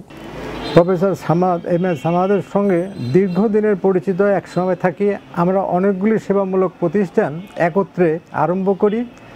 আমাদের নেতৃত্ব দেন হলো ডাক্তার মোহাম্মদ জাহেদ, যিনি ভাষা আন্দোলনের অন্যতম মহান সৈনিক ছিলেন। আমি, professor M A Samad, professor Sheikh Abdul Samad, professor Mohammad Shahjahan, আমরা ডাক্তার মোহাম্মদ জাহেদকে আমরা অত্যন্ত শ্রদ্ধা করতাম। উনি আমাদেরকে সকলকে নিয়েই কতগুলি সেবামূলক প্রতিষ্ঠান তৈরি করেন। তার একটি হতেছিল ডাক্তার জাহেদ মেমোরিয়াল শিশু হাসপাতাল, ফরিদপুর ডায়াবেটিক সমিতি এবং ফরিদপুর অন্ধ কল্যাণ সমিতি। এই 3টি প্রতিষ্ঠানেই পুরোধা হতেছিলেন ডাক্তার মোহাম্মদ জাহেদ। এইগুলি সবই তার ব্রেন চাইল্ড। আমরা এখন পর্যন্ত এই কাজেই নিযুক্ত আছি। আমাদের সেবা করার এই সময় ইতিমধ্যেই 5 দশক, 50 বছর অতিক্রম হয়েছে। আমরা এখনও 3 জনেই একই জায়গায় আছি। তবে মতবিরোধের কারণে আমাদের প্রিয় সহকর্মী প্রফেসর এম এ সামাদ এই ডায়াবেটিক অ্যাসোসিয়েশনের নির্বাহী পদ থেকে উনি বাদ পড়ে গেছেন। বাদ পড়ে গেলেও কিন্তু উনি এই প্রতিষ্ঠানের সঙ্গে নৈতিকভাবে সবসময় জড়িত আছে। আমার নিজের দেখা মতে প্রফেসর এম এ সামাদ, আমি ওই ভারতের জয়প্রকাশ নারায়ণের কথা মনে পড়ে যে ওনার মতন মানুষ অত্যন্ত করিতকর্মা লোক, কারো বিপদ দেখলে পরে ধর্ম বর্ণ নির্বিশেষে সবচেয়ে আগে পাওয়া যায় প্রফেসর এম এ সামাদকে। আমাদের চিকিৎসক সমাজের একজন মহিরুহত সমমানুষ, একজন প্রথিতযশ মানুষ, একজন ত্যাগী চিকিৎসক ডাক্তার মোহাম্মদ জাহেদ। তিনি কিছু স্বপ্ন দেখেছিলেন এবং সেই স্বপ্নগুলো বাস্তবায়নের জন্য কিছু মানুষের সহযোগিতায় কয়েকটি প্রতিষ্ঠান ফরিদপুরে তখন গড়ে ওঠে। তার মধ্যে একটি অন্যতম হচ্ছে ফরিদপুর ডায়াবেটিক সমিতি। এর বাইরে আছে ফরিদপুর শিশু হাসপাতাল, যেটি পরে ডক্টর জাহেদ মেমোরিয়াল শিশু হাসপাতাল হিসাবে প্রতিষ্ঠিত হয়, এবং অন্ধ কল্যাণ সমিতি। এছাড়াও মুসলিম মিশন, নানাবিধ প্রতিষ্ঠান সেই 80-র দশকের শুরুর দিকে ফরিদপুরে গড়ে ওঠে।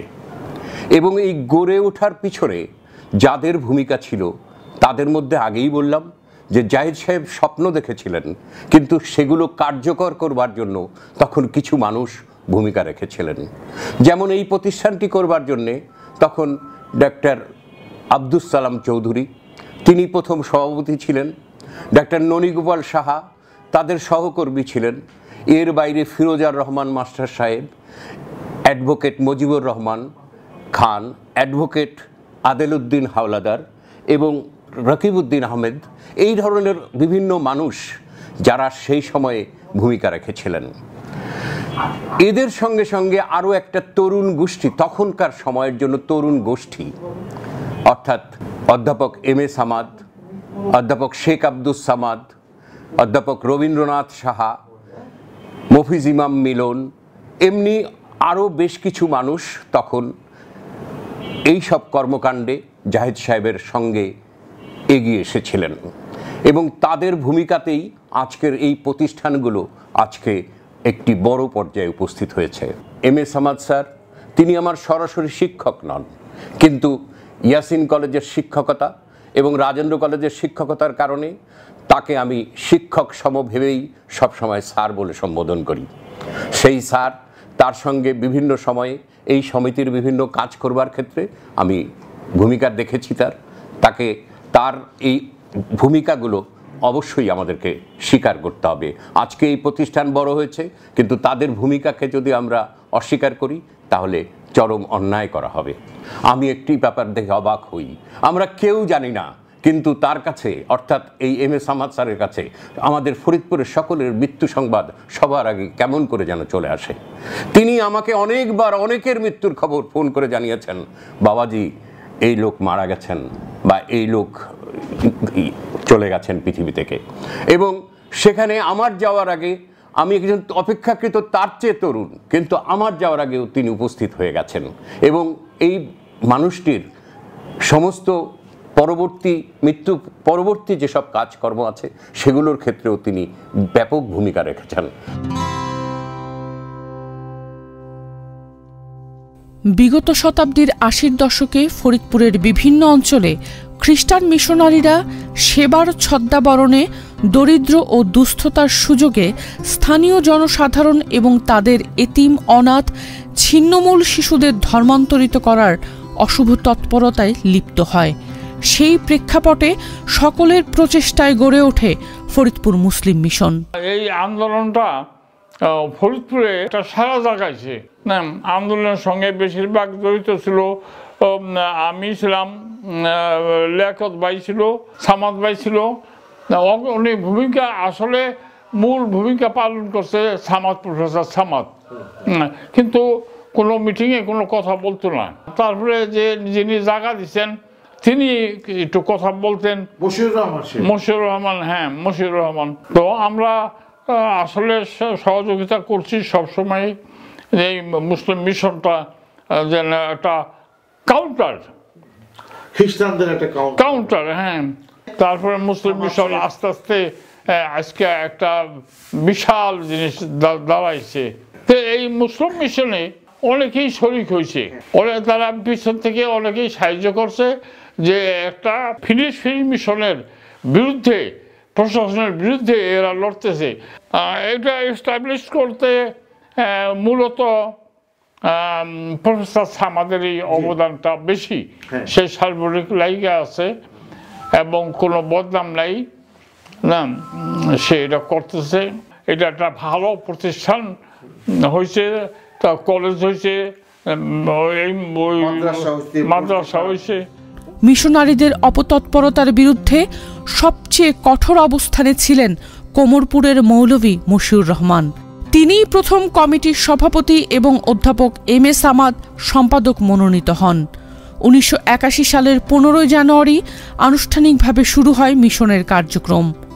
প্রতিষ্ঠার পর থেকে দীর্ঘ ৪ দশকেরও বেশি সময় জনাব এম এ সামাদ ফরিদপুর মুসলিম মিশনের সম্পাদকের দায়িত্ব পালন করে আসছেন। মুসলিম মিশন প্রতিষ্ঠাকালে যারা অগ্রণী ভূমিকা পালন করেছিলেন তাদের মধ্যে বীর মুক্তিযোদ্ধা ক্যাপ্টেন নূর মোহাম্মদ বাবুল, সাংবাদিক লিয়াকত হোসেন, প্রকৌশলী Mohammad Shahidul Hasan, professor ABM Sattar, professor Mansurur Rahman ও সাংবাদিক মফিজ ইমাম মিলন অন্যতম। মিশন প্রতিষ্ঠার সহযোগিতায় সমাজের আরও যারা এগিয়ে এসেছিলেন তাদের মধ্যে ফরিদপুরের ধনাঢ্য ব্যবসায়ী আলহাজ এম এন জামান, আলহাজ আব্দুল করিম মিয়া, আব্দুর রহিম মিয়া, আলহাজ জহুরুল হক, খন্দকার আবুল হাশেম, আলহাজ ফিরোজার রহমান প্রমুখ।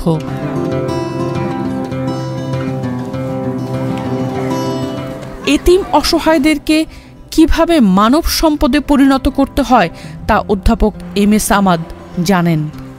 তার পরিমিতি বোধও এক বিস্ময়কর বটে। কোথায় কিভাবে কতখানি এগোনো উচিত তা ভেবেই প্রতিটি পা ফেলেছেন প্রতিষ্ঠান গড়ার শুরুতেই।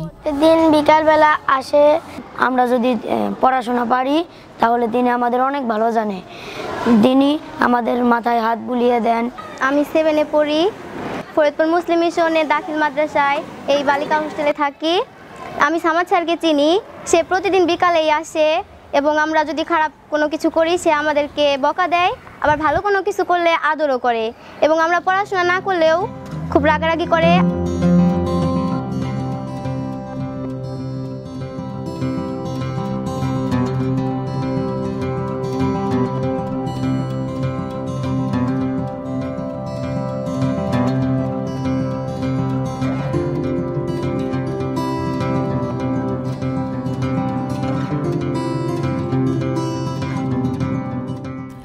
মিশনের বর্তমান নিবাসী ছেলেমেয়ের সংখ্যা 7 শতাধিক। ফরিদপুর শহরের উপকণ্ঠে রঘুনন্দনপুরে মিশনের এই বিশাল ক্যাম্পাসের মধ্যে অনাথ ছাত্রছাত্রীদের আলাদা আবাসিক ভবন, school, Madrasa, college, vocational and technical training centre, দৃষ্টিনন্দন মসজিদ, চিকিৎসার জন্য হাসপাতাল, অতিথিদের জন্য রেস্ট হাউস এবং প্রশাসনিক ভবন রয়েছে।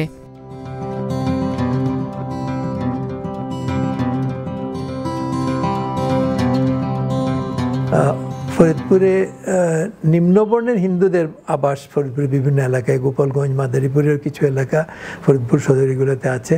তো সেই এলাকায় খ্রিস্টান মিশনারিদের অনেকগুলো প্রতিষ্ঠান, বিশেষ করে গোপালগঞ্জ এলাকায়। তো এই জলির পাড় থেকে শুরু করে ফরিদপুরে গোপালগঞ্জ শহরে, গোপালগঞ্জের ভিতরে কোটালেপেরার দিকে আছে যারা বরিশাল গোপালগঞ্জ নিয়ে কাজ করে। তো এইগুলার কর্মকাণ্ড খুব বেশি এবং এইগুলার কারণে আমি শুনেছি এবং আমার সঙ্গে আলাপও হয়েছে পরবর্তীকালে যে বেশ কিছু মানুষ ফরিদপুরের তারা এই বিষয়ে কিছু ব্যবস্থা গ্রহণ করার প্রয়োজনীয়তা অনুভব করে ফরিদপুর মুসলিম মিশন নাম করে একটা প্রতিষ্ঠান করেন, যারা তখনকার দিনে অন্যান্য চ্যারিটেবল ইনস্টিটিউশনের সঙ্গে জড়িত ছিলেন।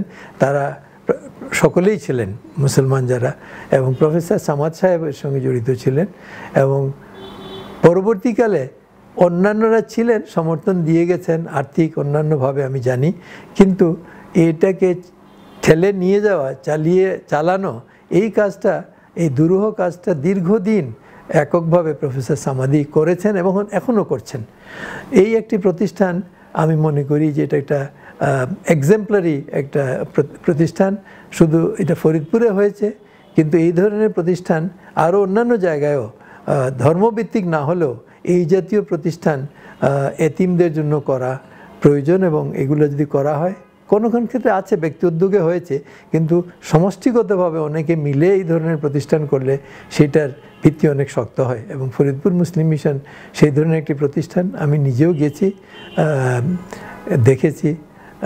সাম্প্রতিককালে একবার গিয়ে আমি রাত্রে ছিলামও সেখানে এবং তার অ্যারেঞ্জমেন্ট সব কিছু ব্যবস্থাপনা অত্যন্ত উচ্চমানের। 1981 সালের 15ই জানুয়ারি ওই ইসলামী সংস্কৃতি কেন্দ্র, এখন যেখানে শাহফৈদ মাদ্রাসার বিল্ডিং, যেটা মসজিদের সামনে, এইখানে আমরা একটা মিটিংয়ে বসলাম। প্রথম মিটিং আমাদের এম এন জামান, মৌলভী মশিউর রহমান, আদেরউদ্দিন হাওলাদার, রহিম মিয়া, করিম মিয়া, লিয়াকত, রইসুদ্দিন আহমদ, অ্যাডভোকেট মুশাররফ হোসেন, মৌলভী রফিউদ্দিন আহমদ, আলহাজ খন্দকার মহসিন আলী, আলহাজ জহুরুল হক, আলহাজ জয়নাল আবেদিন, যিনি আমাদের ওই মুসলিম মিশন যেখানে এখন করেছি ওখানে 44% জমি মাত্র 5% 200 টাকা করে দাম নিয়ে তিনি আমাদের এটা মানে দানই করলেন, কিন্তু বড় দাতা তিনি। একটা নামকরণের আহ্বানে সাংবাদিক লিয়াকত হোসেন তিনি বললেন যে ক্রিশ্চিয়ান মিশনের বিরুদ্ধে আমরা ডেমনস্ট্রেশন করেছি, তার বিরুদ্ধেই আমরা প্রতিষ্ঠান করতে যাচ্ছি, সুতরাং আমরা এটাকে ফরিদপুর মুসলিম মিশন নাম রাখবো। খন্দকার আবুল হাশেম উনি বললেন যে আমরা নিজেরা তো কিছু দিতে স্বল্প হতেছি, সে যারা প্রবাসী আছে তাদের কাছেও সাহায্য দিতে পারি। উনি বললেন যে হ্যাঁ, আমাদের ইঞ্জিনিয়ার আতিয়ার রহমান ওনার পাড়াই বাড়িতে, উনি তার সঙ্গে কথা বললেন, তাতে সে তাৎক্ষণিক 2000 টাকা পান। তারপর মরহুম হায়দার 1000 টাকা দিলেন তখন। তো ওই সময় 30,101 টাকা আমরা সংগ্রহ করলাম এবং এই টাকা দিয়ে এই 44% জমির কেনা, এইভাবে আমাদের ভিত্তি পায়ের নিচে মাটি এসে গেল। এই মুসলিম মিশনটা প্রতিষ্ঠা হয় 1981 সালে। তো 81 সাল থেকে অদ্যাবধি 44 বছর অবৈতনিক সাধারণ সম্পাদক হিসেবে দায়িত্ব পালন করে আসছেন। এইটা অনেক মানুষের কাছ থেকে উনি সাহায্য নেন এবং দ্বিধা করেন না। যখন কোনো অসহায় ছেলে মেয়ে জায়গায় আসে, তাদের আহার লেখাপড়ার সংস্থান করতে না পারেন, মানুষের দুয়ারে দুয়ারে গিয়ে উনি নিজের জন্য না, এই এতিম অসহায় ছেলে মেয়েদের শিক্ষার্থীদের জন্য উনি হাত পাতেন, সাহায্য আনেন এবং সেইখান থেকে এই মিশনটার সার্বিক কর্মকাণ্ড সেই অর্থ থেকে এটা পরিচালিত হয়। আমি ফরিদপুর মুসলিম মিশনে 1992 সাল থেকে 1998 সালে দাখিল পরীক্ষা দিয়ে আমি পাশ করে আমি ঢাকা চলে আসি। দেন পড়াশোনা শেষ করে আমি এখন একটা প্রাইভেট কোম্পানিতে চিফ অপারেটিং অফিসার হিসেবে কর্মরত আছি। মুসলিম মিশন এমন একটি শিক্ষা প্রতিষ্ঠান, যে শিক্ষা প্রতিষ্ঠানটায় একজন শিক্ষার্থীর মৌলিক শিক্ষার পাশাপাশি সামাজিক এবং ধর্মীয় শিক্ষা তাকে প্রদান করা হয়। সমাজের অবহেলিত এবং বঞ্চিত শিশুরাই ফরিদপুর মুসলিম মিশনে ভর্তি হয়, কিন্তু ওখানে ভর্তি হওয়ার পরে যে পরিবেশটা মুসলিম মিশন কর্তৃপক্ষ নিশ্চিত করে, সেই পরিবেশ দ্বারা আমরা নিয়ন্ত্রিত হয়ে আমরা বাংলাদেশের অন্যান্য শিক্ষা প্রতিষ্ঠানের স্টুডেন্টদের সাথেই কম্পিট করে সমাজের আজকে বিভিন্ন প্রতিষ্ঠানের নেতৃত্ব দিচ্ছি। এইটাই ফরিদপুর মুসলিম মিশনের অর্জন। আমাদের শ্রদ্ধেয় সামাদ স্যার উনি আজকে তার জীবনের এক শেষ পর্যায়ে চলে আসছে। শেষ পর্যায়ে চলে আসার পরেও এখন পর্যন্ত সে যে পরিমাণ শারীরিক পরিশ্রম এবং মানসিক পরিশ্রম ফরিদপুর মুসলিম মিশনের জন্য করেন, আমি আল্লাহর কাছে দোয়া করি আল্লাহ যেন ওনাকে নেক হায়াত দান করেন এবং উনি আরও অনেক দিন আমাদের মাঝে থেকে এই ফরিদপুর মুসলিম মিশনের সেবা করে যান। আমার বয়স 6 কি 7 বছর, যখন শিশু ওয়ানে পড়ি, আমার মা হাতে ধরে এনে আমাকে সামাদ স্যারের কাছে দিয়ে গেলেন। প্রথম যে 25 জন নিয়ে মুসলিম মিশনের যাত্রা শুরু, আমি সেই 25 জনের একজন। এই যে মুসলিম মিশন এবং অধ্যাপক এম এ সামাদ স্যার, যিনি আমাদের পিতৃ সমতুল্য, আমাদের প্যারেন্টস, আমরা যেভাবেই তাকে স্মরণ করি, এটা মনে হয় যে আপনার পরিপূরক, এক সুতায় গাঁথা।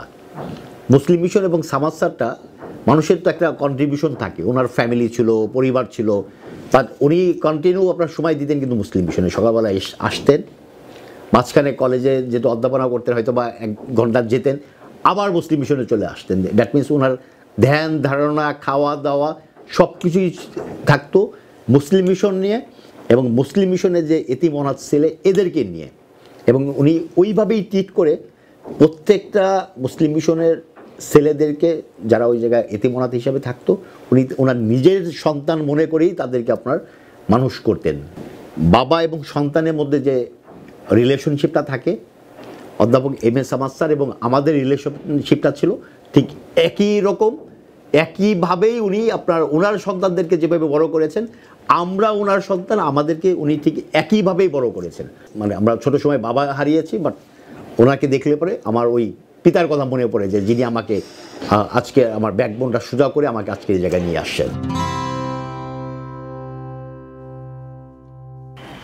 অধ্যাপক এম এ সামাদ বিগত প্রায় 3 যুগ ধরে বেয়ারিশ লাশ দাফন কাফনের সংগঠন আঞ্জুমান মফিদুল ইসলাম ফরিদপুরের সম্পাদকের দায়িত্ব পালন করছেন। এই কাজে মরহুম সাগির ইউসুফ তাকে উদ্বুদ্ধ করতেন। জানাজার সামনে দাঁড়িয়ে 2 কথা বলার অভ্যাস তার দীর্ঘদিনের। আলিপুর কবরস্থান আর অম্বিকাপুর শ্মশান ঘাটের সকল কর্মীকেই তিনি চেনেন। দাফনেই শেষ নয়, সময় সুযোগ পেলেই নিয়মিত গোরস্থানে গিয়ে মৃত মানুষদের জন্য দোয়া মোনাজাত করেন। আমরা এখানে পয় পরিষ্কার করি, কবর করি এবং মানুষের সেবা করি। এখানে দীর্ঘদিন ধরে সামাদ স্যার আসে, দোয়া খায়ের করে এবং সামাদ স্যার দীর্ঘ সময় আমাদের সাথে কাটায় এবং আমাদের বকশিস টকশিস দেয়। সমস্ত ফরিদপুর যত নামি দামি লোক আছে সামাদ স্যার এখানে সেখানে নিয়ে আসার পরে তাদের সাথে দোয়া খায়ের করে শেষ পর্যন্ত থাইকে আমাদের সাথে শেষ পর্যন্ত থাইকে সমাধি করে সে এখান থেকে বিদায় নেয়। আমার সঙ্গে সামাদ সাহেবের বেশ মিল আছে। আমরা দুজনই শৈশবেই বাবা মাকে হারিয়েছি এবং আমাদের জীবন ছিল অত্যন্ত কঠোর সংগ্রামের। এরপরে 1989 সালে আমি দীর্ঘ 30 বছর পরে ফরিদপুরে ফিরে এলাম। তখন তার সঙ্গে নতুন করে আবার পরিচয় হলো। এমন কোনো জায়গা নাই যে যেখানে প্রফেসর এম এ সামাদ নাই। তিনি মানুষের সেবায় এমনভাবে নিবেদিত, মৃত মানুষের দাফন কাফনের কথা তার কানে গেলে তিনি দৌড়িয়ে যান, নিজে হাতে গোসল করান, নিজে হাতে দাফন করান। এক বাক্যে বলতে গেলে ফরিদপুরের জন্য একজন প্রয়োজনীয় ব্যক্তিত্ব, যার অকাতরে সমাজসেবায় নিজেকে বিলীন করিয়ে দিয়েছেন। 5ই মার্চ 2002 সালে এই কলেজ প্রতিষ্ঠা হয় এবং প্রথম থেকেই তিনি অবৈতনিক অধ্যক্ষ হিসেবে তিনি তার দায়িত্ব পালন করে যান। তিনি এই কলেজে নিষ্ঠার সাথে এবং কর্মতৎপরতার মাধ্যমে এই কলেজটাকে দক্ষিণবঙ্গের মধ্যে একটি শ্রেষ্ঠ কলেজ হিসেবে পরিণত করার জন্য কাজ করে গিয়েছেন। ফরিদপুর মুসলিম মিশন থেকেই ব্যবসায়ী শিক্ষা শাখা থেকে সোহেল রানা নামে একটা ছেলে বাংলাদেশের ভেতরে মেধা তালিকায় প্রথম স্থান অধিকার করে এবং এই কলেজ থেকে যারা পাশ করে গিয়েছে তাদের মধ্যে অনেকে বিসিএস কর্মকর্তা, নন ক্যাডার কর্মকর্তা, চিকিৎসক, ইঞ্জিনিয়ার এবং শিক্ষা পেশাসহ সমাজের বিভিন্ন স্তরে তারা অবদান রেখে যাচ্ছেন। এই ছেলেগুলোকে হয়তো তারা উচ্চ মাধ্যমিক পর্যায়ে এর গণ্ডিটা পার হতে পারতো না যদি এই মানুষটি তাদেরকে শিক্ষা সহযোগিতা, তাদের থাকা খাওয়ার বাসস্থানের ব্যবস্থা না করে দিতেন। তাদের লেখাপড়া হয়তো পথিমধ্যে বন্ধ হয়ে যেত। জনাব মোহাম্মদ শহীদুল হাসান এলজিইডির সাবেক প্রধান প্রকৌশলী, তিনি এই কলেজটা প্রতিষ্ঠা করেন এবং তাকে সার্বিকভাবে সব দিক থেকে সহযোগিতা করেন আমাদের অধ্যাপক এম এস সামাদ স্যার। এই ফরিদপুরের সুশীল সমাজের একটা মিলন মেলা এই ইসলামী লাইব্রেরিতে প্রতিদিন হতো। এখানে রাজনীতিবিদ, সমাজকর্মী, সংস্কৃতিসেবী, সাহিত্যপ্রেমীরা এখানে আড্ডা করত। এক কথা সুশীল সমাজের একটা মিলন মেলা এখানে ছিল। সেই সুবাদেই আমরা এম এস সামাদ স্যারকে চিনতাম।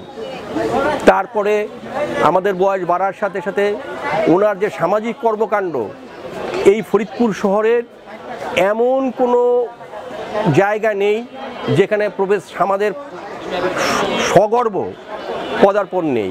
উনি ফরিদপুর সমাজের সামাজিক কর্মকাণ্ডের সমস্ত কর্মকাণ্ডেই উনি ব্যাপকভাবে ওনার অবস্থান থেকে কাজ করে গিয়েছেন। ফরিদপুরের মুসলিম মিশন বলেন, ফরিদপুরের ডায়াবেটিস বলেন, চক্ষু হাসপাতাল বলেন, যা কিছু বলেন, সেক্ষেত্রে ওনার ভূমিকা এতটাই উজ্জ্বল যে ওনার ভূমিকাকে ম্লান করার মতো আর কেউ নেই। উনি একাধারে একজন শিক্ষক, উনি আমাদের সকলের সুপ্রিয় শিক্ষক। সেই হিসাবে ওনার পায়ে হাত দিয়ে আমরা সালাম করি। আমি মূলত আমার বাড়ি গোয়ালচামত, আমি দরগা মসজিদ নামাজ পড়তে যাই। মূলত কোরআন এবং হাদিসের নিয়ে উনি যে বয়ান করেন, যে তাফসির করেন, সেই তাফসিরে মুগ্ধ হয়ে আমি প্রতি শুক্রবার ওইখানে নামাজ পড়ি এবং তারাবির নামাজটাও ওইখানে পড়ি। যে তারাবির নামাজের পূর্বে উনি কোরআন এবং হাদিসের আলোকে অত্যন্ত চমৎকার, হৃদয়স্পর্শী বক্তব্য রাখেন। বর্ণ, ধর্ম, দল, মত নির্বিশেষে যিনি আমাদের কাছে শ্রদ্ধার মানুষ, একজন সমাজসেবক। আপনারা জানেন তিনি সমাজসেবায় জাতীয় পুরস্কার পেয়েছেন এবং ফরিদপুরের সেবামূলক যে সমস্ত সংগঠনগুলো আছে সেগুলো প্রত্যেকটি প্রতিষ্ঠার পেছনে যার বলিষ্ঠ ভূমিকা ছিল এবং যিনি আমাদের ফরিদপুরের মুসলিম মিশন, এই মিশনের তিনি founder secretary professor M A. Samad. দারিদ্র বিমোচনে বলেন অথবা বৈষম্য দূরীকরণে বলেন, সমস্ত জায়গায় পজিটিভ কাজগুলি করেন। সেই কাজগুলিতে আমরা স্যারকে সবসময় আমাদের পাশে পেয়েছি, কখনো উৎসাহদাতা, কখনো আমাদের বিভিন্ন রকম পরামর্শ দিয়ে, অথবা কখনো নিজের সশরীরে উপস্থিত থেকে। শিক্ষার ক্ষেত্রেও তার কাছ থেকে অনেক পরামর্শ নিয়ে আমরা কাজ করি। আমরা আসলে তাকে একটা বটবৃক্ষ মনে করি আমাদের ফরিদপুরে, মানে রাজনৈতিক বিচারের বাইরে যে উনি একজন সামাজিক মানুষ হিসেবে তাকে আমাদের একটা বড় গাছ মনে করি, যার নিচে আমরা আসলে কখনো জিরিয়ে নেই, কখনো তার কাছ থেকে অনুপ্রেরণা নেই, অক্সিজেন নেই। আসলে একটা সম্বোধন থেকে না অনেক কিছু বোঝা যায়। আমি তাকে ডাকি হচ্ছে স্যার কাকা, আমার বাবার স্যার আর আমার হচ্ছে কাকা। সম্পর্ক আসলে কোন মাত্রার যে কাকিকেও আমি বলতাম হচ্ছে স্যার কাকি, এটা থেকেই বোঝা যায়। আসলে খুব সংক্ষেপে বলা খুব কঠিন। আমার মনে হয় যে এখন পর্যন্ত আমার মাথার উপরে হাত রাখার মতো আমার বাবা ছাড়া যে মানুষটা আছেন, আমার বাবার চাইতেও কখনো কখনো অনেক বেশি আমার কাছে শ্রদ্ধার মানুষ, সেটা হচ্ছে স্যার কাকা অধ্যাপক এম.এ. সামাদ। আর ফরিদপুরে গেলে পরে এখন পর্যন্ত আমার ভরসা হচ্ছে স্যার কাকা আছে। স্যারের সাথে আমাদের পারিবারিক সম্পর্ক দীর্ঘ 5 দশকেরও বেশি সময়ের। 1968 সালে ইয়াসমিন কলেজ প্রতিষ্ঠার পরেই শ্রদ্ধেয় সামাদ স্যার কর্মজীবন শুরু করেন এবং একই সাথে কর্মজীবন শুরু করেন আমার মামা অধ্যাপক মোহাম্মদ আব্দুল আজিজ, এবং সেই সময়ই গভর্নর বডির মেম্বার ছিলেন আমার মরহুম পিতা কবি আব্দুল লতিফ ভূঁইয়া। আমার মামার সাথে চাকরি করার সুবাদে সেই থেকে সামাদ স্যার আমাদের মামা হয়ে যান। আমি মনির আহমদ বয়স হওয়ার পর থেকেই দেখেছি স্যার যখন আমাদের বাসায় আসতেন, গেটের থেকেই আমার মার নাম ধরে ডাকতে ডাকতে আমাদের ঘরে প্রবেশ করতেন। একদম আপন মনের মতোই তার আচরণ ছিল এবং আমাদের বাসায় তার গার্জিয়ানশিপ ছিল আমার আপন মামার মতোই।